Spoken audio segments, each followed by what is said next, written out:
მივდივართ მყინვარწვერზე, მეგზური არ ყავს. ერთი კაცი შეხვდა მოხევე კაცი და რო გადაუხავდოთ ვინეს გამყვება მეთქი, რაც გინდა გადახდა. წაიყვანე ჩემი ძაღლი, ნაპრალა, მეუნება. როგორ ნაპრალა, ძაღლი როგორ წაიყვანო მეთქი და მაგან ყველაფერი იცის, მithëm და წაგვიყვანა სახლში. რომ მივედით, არ დაგვთა ნაპრალა. აუ, წაუყვანიათ უკვე, წასულა თაში, მეუნება. და წამოვედით ახლა ჩვენ და რომ მოვედით, გევიხედეთ რომ მოდიან ალპინისტები და წინ მორბის ეს დაგვინახა ჩვენ შეგვამჩნია, ხო არ გვიცნობდა? მოვეფერე, ჩავეხუტე, ავიყვანე ხელში, სურათი გადავიღეთ მასთან. ეს რომელ წლებში იყო? ეს იყო 97 წელი. რატო ქვია ამ ძაღლს ნაპრალა? თურმე რომ მიდიოდნენ მთაში, გაქრა ეს ძაღლი და მოიხედენ ალბათ დაბრუნდა უკან. არა და ჩავარდნილა ნაპრალში და ნაპრალის სიღრმე არის ზოგან 10 მეტრა, 15 მეტრა.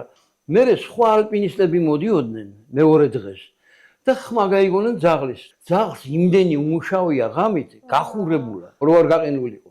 ხო და ამოიყვანეს ეს ძაღლი და ამის შემდეგ დაეთქვა იმას ნაპრალა. 17 წლის მერე ხედავ გაზეთში აგერ იმავე ადგილას, სადაც მე გადავიღე, იქიდან ერთია 150-200 მეტრში აგერ ნაპრალა. მაგრამ მოხუცი, ძალიან მოხუცი და ზურგჩანთა გვერდზე აქვს, ის წერაყინი გვერდზე აქვს. ხო და განძნელია ხმამას რო ყოფი. ცხრემლები წამომივიდა.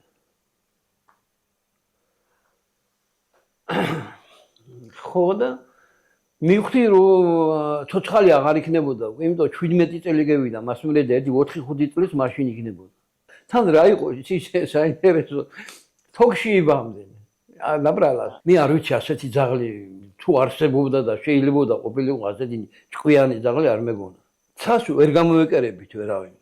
და როცა დადგება ის დრო, მე ვის მივჭი, აგერ რომ არ დამიკარგოს. ამაზე ვფიქრობ გამოდმები.